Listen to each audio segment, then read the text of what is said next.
May nakita akong fresh calamari ring sa supermarket. So, bumili na ako ng isang bag, about 500 grams. So, tabang-tama, pampulutan to ni Habi ngayon, weekend.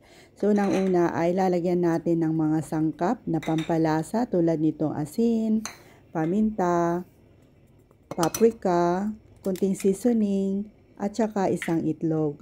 So, lalagyan din natin ng konting oyster sauce. So, optional lang po to, pero mas masarap pag nilagyan natin ng oyster sauce. So, paghalo-haluin lang natin ng maigi. At pagkatapos ay hayaan lang muna natin ng mga about 10 minutes. So, dito naman sa isang bowl, paghaluin lang natin ang kalahating tasang cornstarch at saka all-purpose flour. So, timplahan din natin ng konting asin at saka paminta. So, paghalo-haluin lang natin to. At pagkatapos na nating maihalo-halo itong flour, ay i-coat naman natin itong calamari ring sa flour mixture. So, isa-isahin lang natin ang pag-coat. So, habang ginagawa natin to, ay nagpainit na tayo ng mantika sa isang pan.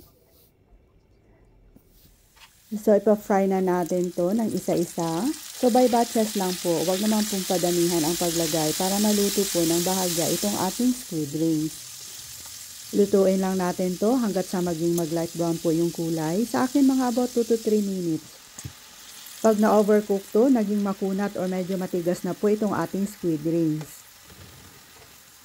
Ipagpatuloy lang po ang pagprito dito sa mga natira nating squid rings.